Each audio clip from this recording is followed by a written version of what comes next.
With games like Mario Maker 2 coming out recently, I have been finding myself playing in handheld mode more and more recently. A while back, I actually reviewed 2 different grip cases to help improve the comfortability of your Switch long term. One was the Satisfye grip case and one was the Skull & Co. And in case you haven't seen that video, I'll leave a tag right above here. At that point in time, I actually preferred the Skull & Co case over the Satisfye grip case for a couple of different reasons. But now, a couple months later, I actually have been using the Satisfye grip case more. Here's why. So I thought I'd start out this video with a couple of my favorite things about the Satisfye grip case that I didn't necessarily get the chance to go quite in depth with in my last video due to the fact that I was doing a comparison video. The very first thing is I actually really like the form factor of the Nintendo Switch as it is. You know, it's not unless I'm playing in handheld for an extended period of time that I really feel uncomfortable with my hands. And as a result, I sometimes just like to play the Switch with its slim form factor as it is. With the Satisfye grip case, whenever I do start to feel that uncomfortability, I can just go ahead and pick it up, and it's as simple as sliding the Switch in, and it locks in place really easily. You can hold it upside down and shake it, and you won't feel that Switch coming loose at all. And in large part, this is due to the orangish red grips that you see off to the side here. As you slide your Switch in, it kind of grips onto the Switch and holds that Switch in place so it's not going to move on you. So just ease of access, taking the Switch in, taking the Switch out of this grip case is incredibly easy. And so far, I haven't found a grip case that is actually easier to use than the Satisfye. My next favorite part about the Satisfye grip is the grip itself. This grip features an asymmetrical design that is meant to make it easier to play.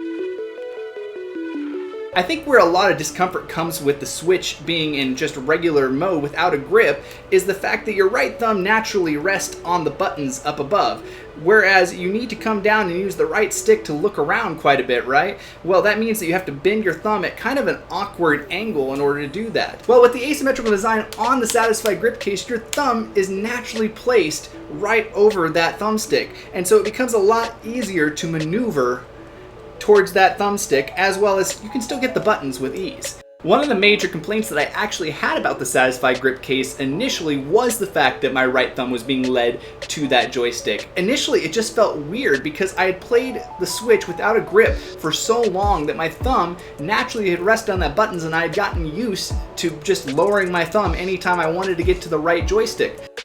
After a couple months of use, I actually really prefer this design, and it's become a lot more comfortable, so I was completely wrong.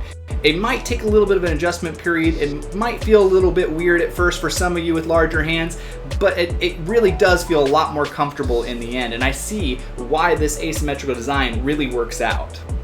I think the next biggest thing I want to talk about, that's my favorite thing, is how much the grips surprised me on this. You know, on their website, Satisfye does say that these grips have a rubberized feel to the back of them, but when you look at the design itself, it looks like a plastic design. In the pictures, you can't really see the rubberized, and so I was very nervous that this would just be all plastic all around, or the rubberized section would be very, very minimal and basically just non-existent. However, that's not the case. If you look really, really closely at the grip, you can actually see the separation where the plastic meets the rubberized grip, and that is where a lot of the comfort comes from, is with those rubberized grips on the side. It feels really nice in hand, especially if you have larger hands. Last but not least, I'd like to address something else that I had said in my last video that I've come to really love over time that I hated initially, and that is the trigger placement with the Satisfye grip case. My problem with a lot of these grip cases is that the triggers end up feeling weird, and that's the reason why I actually preferred the Skull & Co grip case, because when it came down to that grip case, they had a covering over top of the triggers that was still clicky, that was still punchy, and honestly felt really good. When it came to the Satisfye grip case, however, I felt like even though my finger was being led up to here, it just didn't feel quite as comfortable as the Skull & Co grip case. That being said, over an extended period of time, I now find that this is really, really comfortable to the point that when I play the Switch without my grip case, I actually feel like the triggers are too far back. and I don't really appreciate that. And so now it's often that if I'm playing a shooter, I absolutely have to have the Satisfye grip case on in order to play it. So there are some of my favorite things about the Satisfye grip case. Now that being said, why did I initially choose the Skull & Co grip case over the Satisfye grip case? Well, I think what it really comes down to is the fact that I got the Skull & Co in first. I got used to the Skull & Co, and when I got the Satisfye grip, it just didn't feel the same. However, as time has gone on, I've been going more and more to the Satisfye grip. So why did I make the switch back to the Satisfye grip case after I had already chosen the Skull & Co as my favorite?